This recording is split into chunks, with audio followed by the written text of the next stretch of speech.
Je m'étais levée tôt ce matin-là. À 68 ans, les bilans de santé deviennent presque une routine. Alors j'étais assise dans la salle d'attente du cabinet médical, à Nice, feuilletant distraitement un vieux magazine. Je pensais à Richard, mon mari disparu depuis seulement 5 mois, et à quel point son absence rendait chaque journée un peu plus silencieuse. C'est alors que mon téléphone a vibré. Quand j'ai vu le nom de ma fille, Vanessa, j'ai d'abord souri. Puis, dès que j'ai entendu sa voix, ce sourire est mort sur mes lèvres. « Maman, je t'appelle pour te prévenir. Guillaume et moi partons pour la Suisse demain. C'est décidé. Nous avons vendu ta maison de Cassis et la voiture de papa. On avait besoin de liquidités pour notre projet. Nous t'avons envoyé ta part. » Je suis restée figée sur ma chaise, incapable d'émettre le moindre son. Les mots résonnaient comme des coups secs dans ma poitrine. La maison de Cassis, 30 années de souvenirs. Le dernier été avec Richard, avant sa maladie. Et la voiture, son fidèle compagnon de route. Ma voix n'est revenue qu'après quelques secondes. Ma part, combien ? 30%. Ce qui est parfaitement juste, maman. De toute façon, tu n'utilisais plus rien de tout cela. Sa voix était glaciale, détachée, comme si elle parlait à une parfaite inconnue. Mais comment as-tu pu vendre ma maison ? Tu n'avais aucun droit de le faire. Guillaume a tout arrangé. Il connaît un notaire qui a accepté de ne pas poser trop de questions. Nous avons utilisé une ancienne procuration que papa t'avait fait signer il y a des années, celle pour les démarches administratives. Guillaume l'a un peu adaptée. De toute façon, c'est fait maintenant. J'ai senti un frisson me parcourir l'échine. Une procuration falsifiée. Ma propre fille avait commis un faux pour me voler. Lorsque l'appel a pris fin, je n'ai ressenti ni colère ni larmes. Juste une étrange paix, presque inquiétante. Quelque chose venait de basculer. Et alors, comme un éclair, un souvenir m'a traversé. 3 jours avant de mourir, Richard m'avait remis une enveloppe brune. « Renée, garde-la, et n'ouvre cela que quand tu te sentiras prête. » Je l'avais enfouie dans un tiroir, incapable d'affronter ce qui se trouvait dedans. Mais en entendant ma propre fille vendre tout ce qui nous appartenait, cette enveloppe est remontée du fond de ma mémoire comme une bouée de survie. Quand l'infirmière a appelé mon nom, j'avais déjà la tête ailleurs. Le médecin m'a dit que tout allait bien, que je devais juste mieux me reposer, mais je n'écoutais qu'à moitié. J'avais besoin de rentrer chez moi. J'ai pris le bus, comme avant, du temps où nous n'avions pas encore de voiture. J'ai observé les rues du quartier, ces mêmes rues où j'avais élevé Vanessa, où Richard et moi avions promené nos courses du marché. Tout semblait identique, et pourtant, plus rien ne l'était. Une fois rentrée, je suis allée droit à ma chambre. J'ai ouvert la vieille commode en bois, j'ai soulevé une pile de foulards, et là, elle était. L'enveloppe brune. Mon prénom écrit à la main, de l'écriture ronde et patiente de Richard. Mes mains tremblaient. Je me suis assise au bord du lit, j'ai pris une profonde inspiration et j'ai ouvert. À l'intérieur, une lettre et plusieurs documents soigneusement rangés. Je me suis concentrée sur la lettre.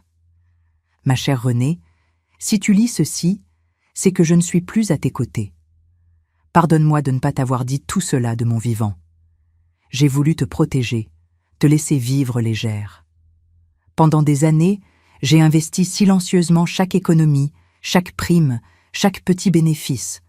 Tu as toujours pensé que j'étais un simple retraité tranquille, mais j'ai construit plus que cela.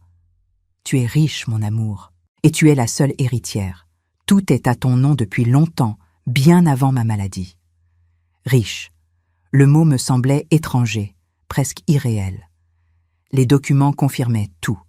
Des comptes bien remplis, des actions, des biens immobiliers, y compris un immeuble entier dans le quartier du Port, à Nice. Je me suis souvenu alors que Vanessa m'avait dit, il y a quelques années, qu'elle avait trouvé un appartement dans ce quartier grâce à une agence immobilière. Elle ne m'avait jamais donné plus de détails et je n'avais jamais posé de questions. Mais en parcourant les documents, j'ai compris que cet immeuble était géré par une société que Richard avait créée, la société de gestion Martin, et que les locataires payaient leur loyer sans jamais savoir que la propriétaire était une vieille dame qu'ils croisaient peut-être dans la rue. J'ai posé la lettre sur mes genoux. je ressentais une vague de vertige.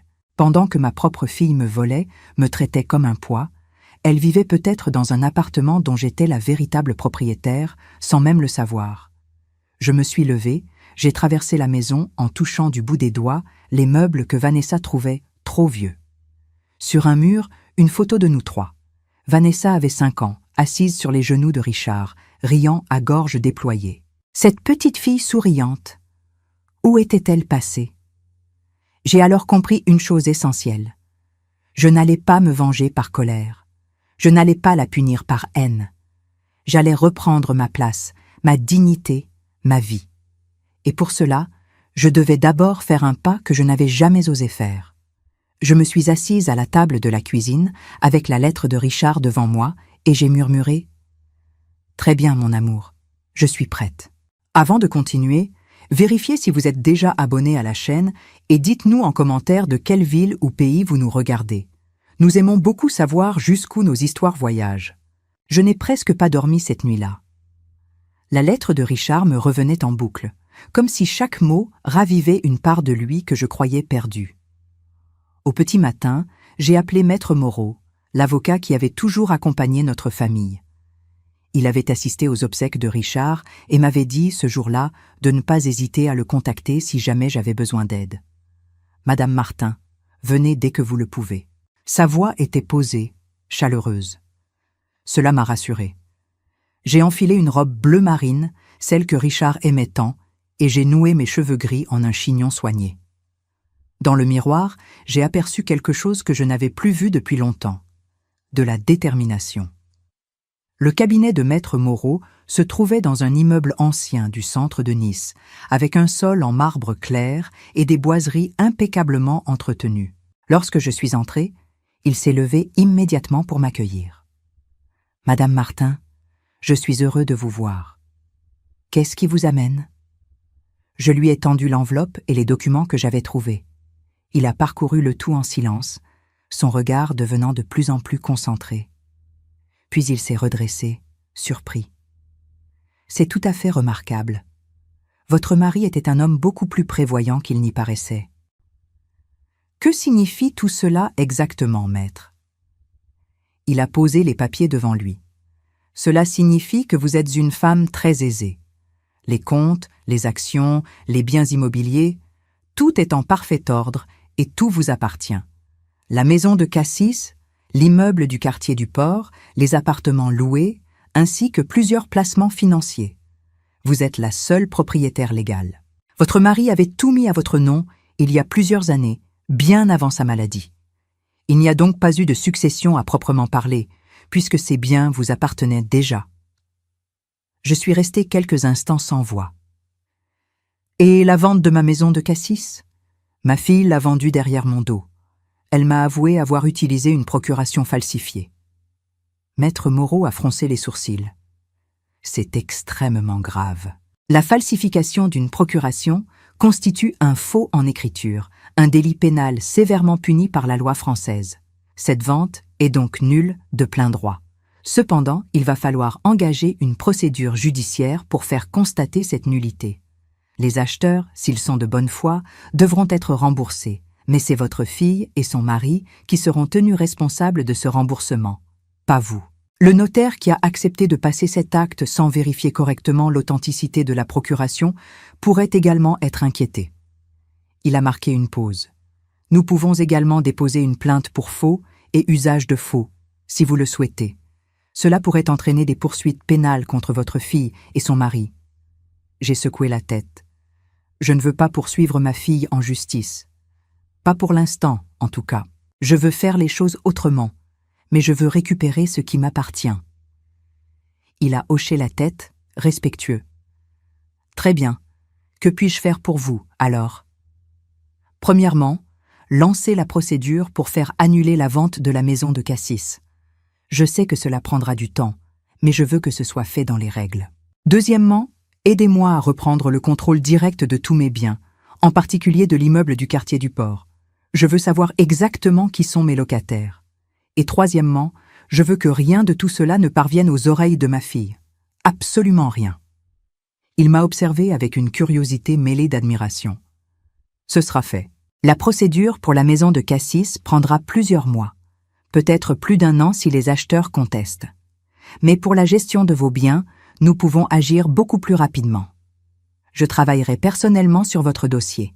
Je vais également contacter Maître Duval, un notaire de confiance avec qui je collabore souvent. Il pourra nous aider pour les aspects patrimoniaux. Je l'ai remercié, et en sortant du cabinet, j'ai senti une force nouvelle m'envahir, la force de reprendre ma propre vie. En descendant l'avenue Jean-Médecin, j'ai regardé les passants.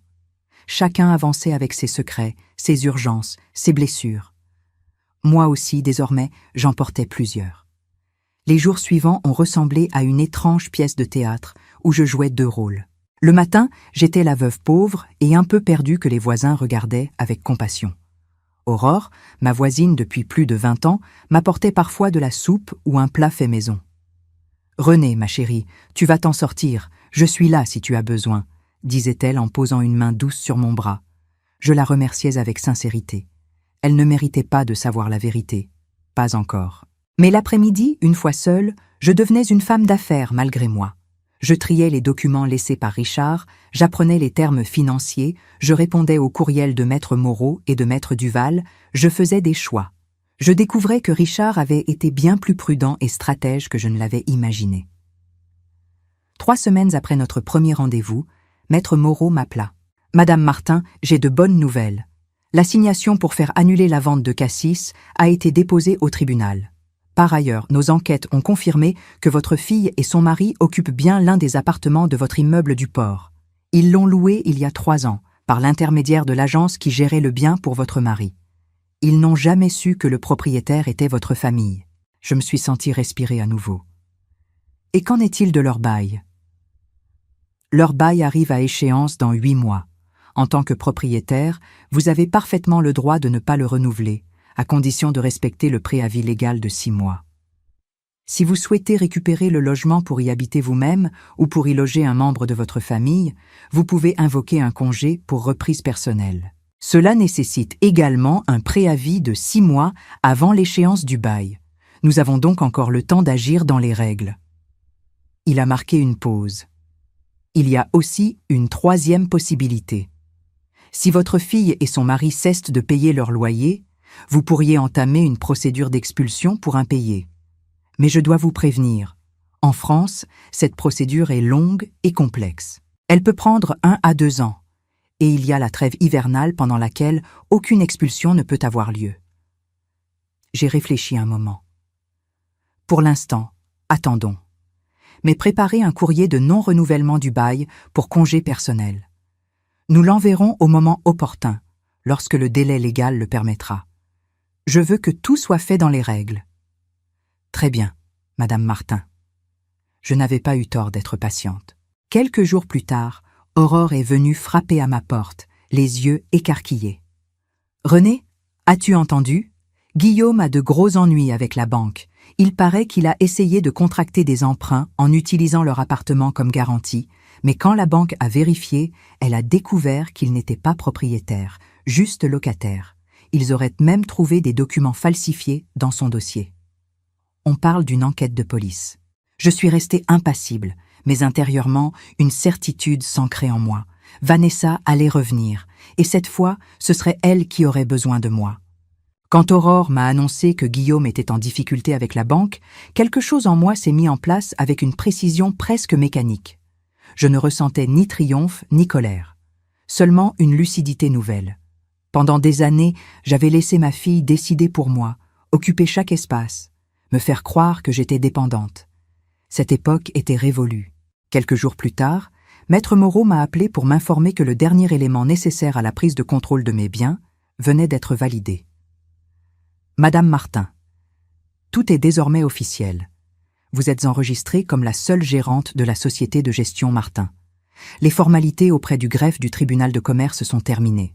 Vous possédez l'ensemble des biens, y compris l'immeuble du quartier du port. Je suis restée silencieuse une seconde, absorbant l'ampleur de ce changement. Et le véhicule de mon mari ? La situation est plus complexe. La vente a été effectuée à un particulier, et contrairement à la maison, il sera difficile de prouver que la procuration était falsifiée sans engager une procédure longue et coûteuse. Cependant, j'ai contacté l'acheteur. Il s'agit d'un ancien client à moi, un homme de bonne foi qui ne savait rien de l'origine frauduleuse de la vente. Je lui ai expliqué la situation et il a accepté de vous revendre le véhicule au prix qu'il l'a payé. C'est la solution la plus rapide et la plus pragmatique. J'ai fermé les yeux un instant. Richard aurait souri en me voyant reprendre les rênes de ma vie, après tant de mois à flotter entre douleur et désorientation. « Faites-le. Je veux récupérer cette voiture.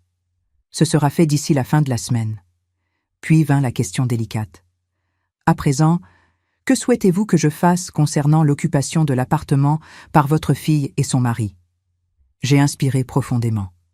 Leur bail arrive à échéance dans environ 7 mois maintenant. Préparez le courrier de congé pour reprise personnelle. Je veux récupérer cet appartement. Mais surtout, je veux que ce courrier soit envoyé en recommandé avec accusé de réception uniquement lorsque Vanessa sera de retour en France. Je veux qu'elle soit là pour le recevoir elle-même. Je n'ai pas entendu de jugement dans la voix de Maître Moreau, seulement une prudence professionnelle. « Très bien, Madame Martin. Je ferai exactement ce que vous demandez. Le courrier sera prêt. Je vous tiendrai informé de la date d'envoi. » Quand j'ai raccroché, la maison semblait d'un calme absolu. J'ai préparé une tasse de thé, me suis installé sur la petite table ronde de la cuisine et j'ai contemplé le jardin. Les arbres bougeaient avec ce vent léger venant de la mer. J'ai pensé à Richard. Je lui ai murmuré « Je crois que je tiens le cap, mon amour. » Les jours qui suivirent furent étrangement paisibles. La vie de quartier continuait comme si rien n'avait changé. Les voisins me saluaient avec la même douceur habituelle. Aurore venait régulièrement me tenir compagnie.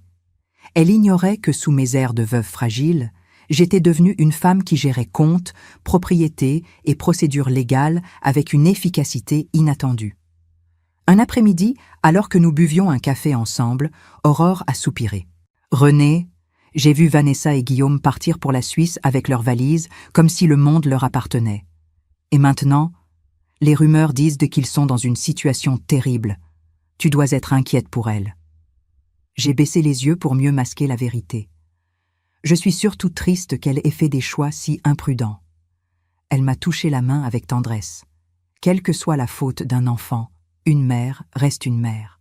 Je n'ai rien répondu. Je savais qu'Aurore avait raison, mais je savais aussi que l'amour ne devait jamais signifier renoncer à sa dignité. Quelques jours plus tard, Maître Moreau m'a appelé. Sa voix était très professionnelle, mais j'ai perçu une note plus grave. « Madame Martin, j'ai des nouvelles importantes. Votre fille a atterri à l'aéroport de Nice ce matin, sans son mari. Seule ? Oui. Il semblerait qu'il y ait eu une dispute très sérieuse entre eux en Suisse. Mais surtout, j'ai appris par mes contacts que Guillaume a été arrêté par la police suisse il y a 3 jours. Il fait l'objet d'une enquête pour escroquerie et falsification de documents.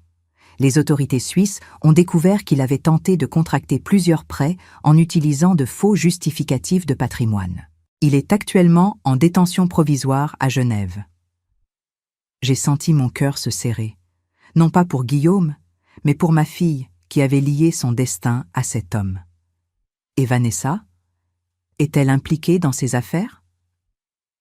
Pour l'instant, elle n'est pas visée par l'enquête suisse, mais la police française pourrait vouloir l'interroger concernant la vente frauduleuse de votre maison de Cassis. J'ai conseillé à mes contacts de ne pas précipiter les choses. Nous verrons comment la situation évolue. Envoyez le courrier de congé demain, pas ce soir. Laissez-lui au moins le temps de rentrer chez elle et de comprendre ce qui se passe. Comme vous le souhaitez, Madame Martin. Cette nuit-là, j'ai eu du mal à trouver le sommeil. Je pensais à Vanessa, à son arrogance blessante quand elle m'avait annoncé la vente de mes biens, à la froideur de sa voix, à la façon dont elle m'avait réduite au rôle de figurante dans ma propre vie. Mais je pensais aussi à la petite fille qui courait dans les allées du marché en tenant la main de Richard, riant aux éclats quand il la soulevait dans ses bras. Le lendemain, Aurore est venue frapper à ma porte, presque en courant. « René, elle est revenue hier soir. Ta fille. Je l'ai vue entrer dans l'immeuble. Elle avait l'air épuisée, en larmes. Elle n'avait même pas toutes ses affaires, juste un petit sac. Le gardien m'a dit qu'elle était dans un état terrible. » Je l'ai remerciée d'un simple sourire. Aurore croyait me renseigner, sans imaginer une seule seconde que je savais déjà tout. Que j'attendais ce moment depuis des semaines. Quand j'ai refermé la porte, j'ai senti un frisson me traverser. Pas de plaisir, pas de rancune. Simplement la sensation d'être au bord d'un tournant irréversible. Le soir même, Maître Moreau m'a rappelé. « Madame Martin, le courrier de congé pour reprise personnelle a été envoyé en recommandé à l'adresse de votre fille. Elle dispose maintenant de 6 mois pour quitter l'appartement, conformément à la loi. » J'ai posé doucement la main sur la table. « Merci, maître. Le reste dépend d'elle maintenant. » Et dans le silence de ma cuisine, j'ai senti que la roue venait enfin de tourner. Le lendemain matin, à 8 heures précises, mon téléphone a sonné. J'ai reconnu immédiatement la sonnerie que j'avais attribuée à Vanessa. Pendant une seconde, j'ai cru que mon cœur allait s'arrêter. Je savais pourquoi elle appelait. Le courrier, le congé pour reprise, le moment que je pressentais depuis des semaines. J'ai décroché avec un calme étudié. « Bonjour, ma chérie. » Sa voix tremblait. « Maman, je dois te parler. C'est urgent. » J'ai attendu, silencieuse, la laissant trouver ses mots. « Maman, j'ai reçu une lettre hier. Une lettre recommandée très étrange. Elle dit que je dois quitter mon appartement dans 6 mois. Un congé pour reprise personnelle. C'est signé par une certaine Madame Renée Martin, propriétaire. Tu connais ce nom? Martin, comme nous? C'est étrange, non? J'ai fait mine de réfléchir. Martin est un nom très courant, ma chérie. Cela ne me dit rien. Tu es certaine que ce n'est pas une erreur? As-tu contacté ton propriétaire? Elle a laissé échapper un sanglot étouffé. Maman, je ne comprends plus rien. Guillaume est en prison en Suisse. La police l'a arrêté pour escroquerie. Il m'a abandonné là-bas sans un centime. J'ai dû emprunter de l'argent à une ancienne collègue pour payer mon billet de retour. Je suis revenue avec rien, maman. Rien du tout. Et maintenant, cette lettre qui me dit de partir. Maman, je peux venir te voir? S'il te plaît. J'ai inspiré doucement. Bien sûr, ma chérie. Viens quand tu veux. Je suis à la maison. 1 heure plus tard, elle frappait à ma porte. Quand j'ai ouvert, j'ai eu un choc. Vanessa semblait avoir maigri. Ses joues étaient creuses, ses yeux cernés. Elle portait un manteau froissé, et ses cheveux, habituellement impeccables, retombaient en mèches désordonnées. Elle a hésité, puis est entrée d'un pas fragile. « Assieds-toi, ma chérie. Tu veux un café? »« Oui, s'il te plaît. » Elle a posé ses mains sur la table et j'ai vu qu'elle tremblait. Pendant un moment, elle n'a rien dit. Puis, d'une voix éteinte, « Maman, je suis désolée. Je sais que je t'ai maltraitée. Je t'ai parlé comme si tu étais un poids. Je ne me reconnais plus. Tout s'est écroulé d'un coup. Guillaume m'a menti sur tout. Les affaires en Suisse n'existaient pas. Il avait des dettes énormes. Il avait falsifié des documents pour obtenir des prêts. La police suisse l'a arrêté dans notre hôtel, devant moi. Je suis restée silencieuse, la laissant vider ce qu'elle portait depuis trop longtemps. Il m'a laissé là-bas, comme un vieux sac. Et quand je suis arrivée ici, j'ai trouvé cette lettre. Maman, je ne sais plus quoi faire. Je n'ai pas d'argent.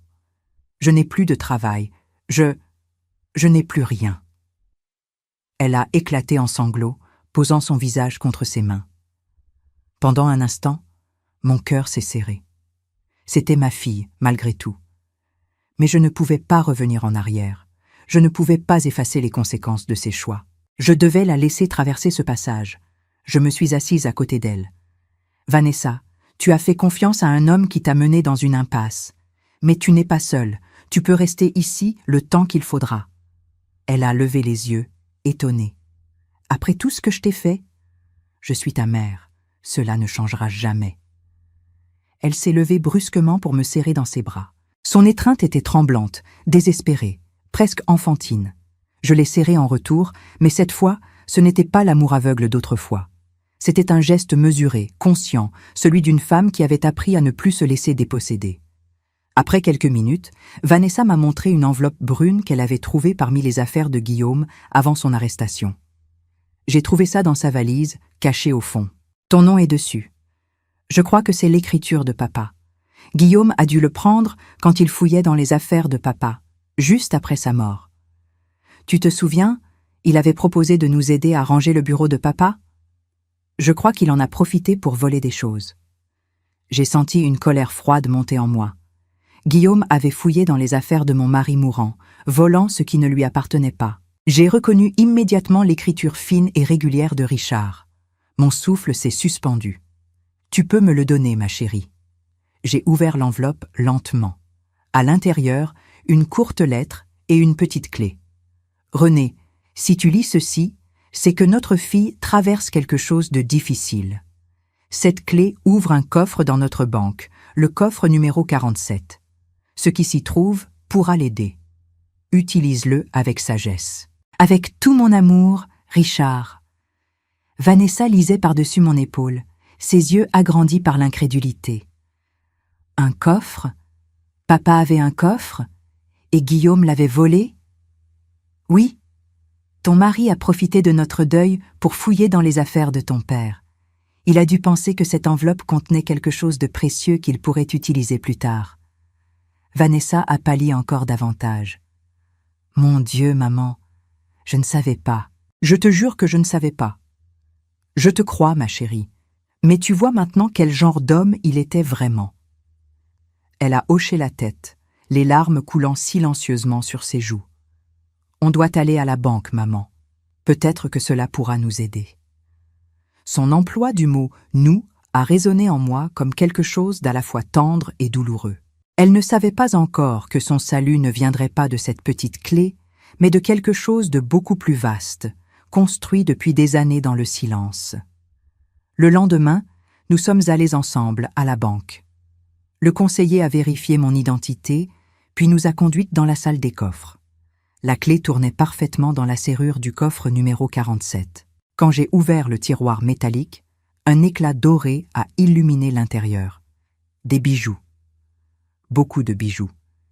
Des colliers d'or fin, des bracelets anciens, des boucles d'oreilles serties de pierres. Certaines pièces appartenaient à la famille de Richard. D'autres, je ne les avais jamais vues. Vanessa a murmuré « Maman, mais c'est une fortune ». Je suis restée immobile, observant les reflets des pierres précieuses. Pour moi, ce n'était pas une fortune, ce n'était qu'un symbole. Le vrai trésor, Vanessa ne le voyait pas encore. Elle m'a regardée avec une urgence presque enfantine. Nous pouvons vendre une partie. Avec cela, je pourrais peut-être payer un avocat pour me défendre si la police m'interroge sur la maison de Cassis. Et toi, tu pourrais récupérer plus vite ce que j'ai vendu. Je l'ai fixée en silence. Elle pensait encore en termes de réparation matérielle. Elle n'avait pas encore compris la valeur réelle de ce qu'elle avait perdu. Mais j'ai hoché la tête. Nous allons réfléchir, ma chérie. Chaque chose en son temps. Je savais pourtant que le plus dur venait seulement de commencer. Les jours qui ont suivi notre visite au coffre ont été parmi les plus étranges de ma vie. Vanessa, brisée par sa chute, vivait chez moi comme une ombre silencieuse. Elle dormait longuement, se réveillait avec les yeux rougis, puis passait des heures assise à la table de la cuisine à trier les documents qu'elle avait pu récupérer avant de quitter la Suisse, cherchant à comprendre l'ampleur du désastre laissé par Guillaume. De mon côté, je continuais à jouer mon rôle. La mère démunie, inquiète, mais patiente. Personne n'aurait deviné que chaque soir, lorsque Vanessa s'enfermait dans sa chambre, je consultais en secret les courriels de Maître Moreau et de Maître Duval, avançant dans un plan qu'elle ne soupçonnait pas. Quelques jours après notre retour de la banque, j'ai appelé Maître Moreau. « Maître, je veux que vous enquêtiez sur les dettes de Guillaume. Je veux tout savoir. À qui il doit, combien, comment.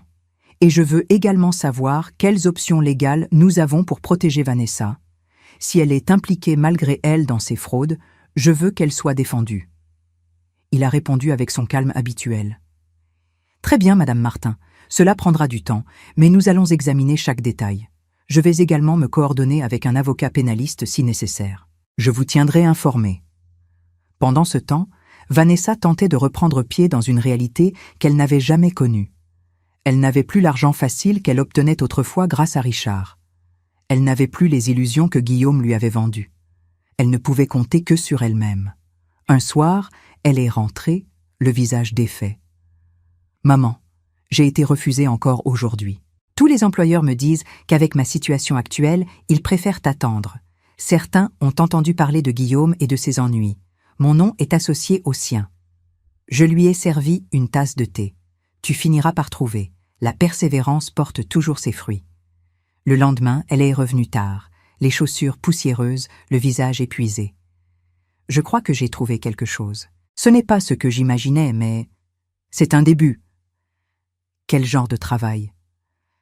Nettoyage de bureau, la nuit, une entreprise de propreté qui recrute sans trop poser de questions. Ce n'est pas glorieux, mais ils sont prêts à me prendre. Je l'ai regardé. Il y avait dans sa voix un mélange de honte et de détermination. Vanessa, aucun travail honnête n'est honteux. Si tu veux accepter, fais-le. Et pour la première fois depuis longtemps, elle m'a souri. Un vrai sourire. Fragile, mais réel. Les semaines suivantes ont été un exercice d'observation silencieuse.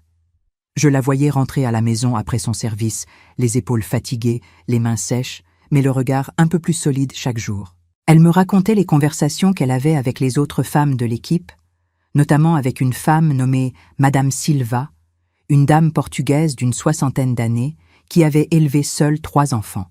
« Maman », elle m'a dit une phrase qui m'a bouleversée. Elle a dit que les personnes qui se retrouvent à faire ce travail sont soit celles qui n'ont jamais eu d'opportunité, soit celles qui ont gaspillé les opportunités qu'elles avaient. Et qu'as-tu répondu? La vérité, que j'étais de la 2e catégorie. Sa voix n'était pas amère, elle était sincère. C'était la première fois que je sentais que quelque chose changeait réellement en elle. Un soir, alors que Vanessa était déjà partie travailler, Maître Moreau m'a appelé. « Madame Martin, j'ai des nouvelles importantes. Nos investigations ont porté leurs fruits. Nous avons trouvé des preuves solides que Guillaume a falsifié la signature de votre fille pour contracter plusieurs emprunts. Les experts graphologues que nous avons mandatés sont formels. Ce n'est pas l'écriture de Vanessa sur ces documents. De plus, les autorités suisses nous ont transmis des éléments de leur enquête. Guillaume avait monté tout un système de faux documents, incluant de fausses fiches de paie et de faux relevés bancaires. Votre fille n'était pas au courant de ces manœuvres.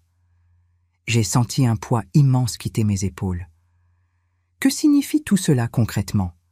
Cela signifie que votre fille peut être totalement libérée de l'ensemble des dettes contractées frauduleusement par Guillaume. Elle n'est pas pénalement responsable. Elle est une victime, pas une complice. Nous pouvons maintenant entamer les démarches pour faire reconnaître cette situation auprès des créanciers et des tribunaux français. Je me suis appuyé contre le dossier d'une chaise. Maître, c'est une excellente nouvelle. Commencez immédiatement les démarches. Et, je vous en prie, gardez tout cela strictement entre nous pour l'instant. Vanessa ne doit rien savoir avant que tout soit complètement réglé. Je comprends parfaitement. Je vous rappellerai lorsque le dossier sera finalisé. Quand j'ai raccroché, un soulagement doux et grave m'a envahi. Je savais que je pouvais sauver Vanessa depuis le premier jour. Mais elle avait besoin de comprendre, de changer, de se confronter à elle-même. Si je l'avais secourue trop tôt, rien n'aurait pris racine. Les jours suivants, je l'ai observée avec une attention nouvelle. Elle faisait des efforts pour m'aider à la maison.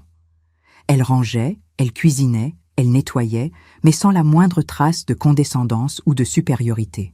C'était une femme qui apprenait à reconstruire sa vie, pas une enfant capricieuse cherchant à fuir les conséquences.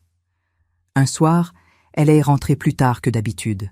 « Maman, j'ai payé une partie de ce que je pensais devoir à la banque. Pas grand-chose, mais c'est quelque chose. Et j'ai aussi aidé Madame Silva. Son petit-fils avait besoin de fournitures scolaires et elle n'arrivait pas à tout payer ce mois-ci. » Je l'ai regardée longuement. « Et pourquoi as-tu fait cela? Tu aurais pu garder cet argent. » « Parce que j'ai gaspillé tellement de choses dans ma vie, maman. Je veux essayer d'être quelqu'un de différent maintenant, quelqu'un de meilleur. » Cette nuit-là, je n'ai pas fermé l'œil. J'ai compris que le moment approchait, le moment de lui dire la vérité. Mais elle devait d'abord franchir encore une étape, accepter son passé sans se détruire et regarder l'avenir avec humilité. Une semaine plus tard, Maître Moreau m'a appelé à nouveau. « Le dossier est prêt, Madame Martin. Nous avons obtenu une décision du tribunal reconnaissant que votre fille est victime des agissements frauduleux de son mari. Elle est totalement blanchie de toute responsabilité financière concernant les dettes contractées par Guillaume. Les créanciers ont été informés et ne peuvent plus se retourner contre elle. Par ailleurs, la procédure d'annulation de la vente de Cassis avance bien. Nous devrions avoir une décision favorable d'ici quelques mois. J'ai respiré lentement. Très bien. Organisez une rencontre à votre cabinet. Il est temps que ma fille sache tout. Et tandis que je rangeais mon téléphone, j'ai murmuré pour moi-même « Richard, notre fille est enfin prête à entendre la vérité. » La veille de notre rendez-vous chez Maître Moreau, j'ai à peine dormi. Je savais que ce jour changerait définitivement notre histoire. Au matin, Vanessa est sortie de sa chambre, vêtue de sa tenue la plus correcte, bien que trop large pour sa nouvelle silhouette. Elle s'est approchée de moi, nerveuse. « Maman, je ne peux pas payer un avocat. Je vais juste écouter et espérer qu'il puisse au moins m'expliquer ce que je dois faire. » Je lui ai caressé doucement la joue. « Ne t'inquiète pas, nous irons étape par étape. » Le cabinet de Maître Moreau nous attendait avec son calme rassurant. Vanessa s'est assise, raide comme une statue, ses mains serrées l'une contre l'autre. L'avocat nous a salués, puis a glissé devant elle une épaisse chemise de documents. « Mademoiselle Martin, je vous invite à lire ceci. » Elle a parcouru les pages, le souffle coupé. « Je ne comprends pas. Cela dit que Guillaume a falsifié ma signature, que le tribunal a reconnu que je suis victime, que je n'ai aucune obligation de rembourser ses dettes. Comment est-ce possible ?» Maître Moreau a jeté un bref regard vers moi, m'offrant l'occasion de parler. Je me suis tournée vers elle. « C'est possible parce que je l'ai demandé. J'ai fait ouvrir une enquête discrète dès ton retour. J'ai engagé des experts graphologues, j'ai demandé à Maître Moreau de se coordonner avec les autorités suisses. Je ne voulais pas que tu portes la responsabilité d'erreurs qui ne sont pas les tiennes. » Vanessa m'a regardée, bouleversée. « Maman, mais qui a payé tout cela? Les avocats, les experts, les procédures? » Moi. Le silence a pesé comme une pierre. Elle paraissait à la fois reconnaissante et perdue. Maître Moreau a sorti une seconde chemise. « Mademoiselle Martin, il y a encore quelque chose que vous devez savoir. » Elle a ouvert, lu quelques lignes, puis m'a fixée, sidérée. « Maman, cette société de gestion Martin, ces comptes bancaires, ces biens immobiliers, cette maison de Cassis, cet immeuble du port où je vivais, tout est à toi, depuis le début. » Je n'ai pas fui son regard. « Oui, ma chérie, depuis des années. Ton père avait tout préparé. Il avait mis tous nos biens à mon nom bien avant sa maladie. Mais il ne voulait pas que tu vives dans l'ombre de l'argent. Il voulait que tu apprennes à être forte par toi-même. » Vanessa a posé les documents, tremblante. « Et tu savais tout ça quand je suis revenue ici, ruinée, humiliée, perdue, quand je nettoyais des bureaux la nuit? Tu savais que tu aurais pu m'aider immédiatement? » Oui. Elle s'est levée, a fait 2 pas vers la fenêtre, puis s'est retournée brusquement. « Alors pourquoi? Pourquoi m'avoir laissé souffrir? Pourquoi ne pas m'avoir simplement tendu la main ?» J'ai respiré profondément. « Parce que je ne voulais pas te sauver de la même manière que ton père te sauvait toujours. Chaque fois que tu avais un problème, il sortait son carnet de chèques et tout disparaissait. Mais rien ne changeait vraiment. Tu recommençais les mêmes erreurs, tu faisais confiance aux mêmes mauvaises personnes. Je voulais que tu comprennes par toi-même. Parce que sans cela, tu aurais recommencé. Tu serais parti à nouveau avec le premier sourire creux venu. Tu ne m'aurais jamais respecté, et tu ne te serais jamais respecté toi-même. » Elle a baissé la tête. « Tu as raison. » Puis elle a laissé couler les larmes. « Je t'ai parlé comme si tu étais un fardeau. Je t'ai volé, maman. J'ai falsifié une procuration pour vendre ta maison. J'ai suivi un homme qui ne valait rien, un homme qui a fouillé dans les affaires de papa pendant qu'il mourait. Je te demande pardon. » Je l'ai prise dans mes bras. « Je t'ai pardonné depuis longtemps, ma chérie. La question est, peux-tu te pardonner, toi ?» Elle a hoché la tête lentement. « Je vais essayer. » Les semaines suivantes ont été un renouveau inattendu. Vanessa a décidé de continuer à travailler, non par nécessité, mais par conviction. Je dois finir ce que j'ai commencé, maman. Je veux rester les pieds sur terre. Elle s'est inscrite à des études de travail social. Elle aidait des collègues en difficulté, donnait du temps, offrait des repas. Son regard avait changé. Elle n'était plus cette femme qui vivait pour impressionner. Elle vivait enfin pour construire. Un soir, elle est rentrée avec une lettre à la main.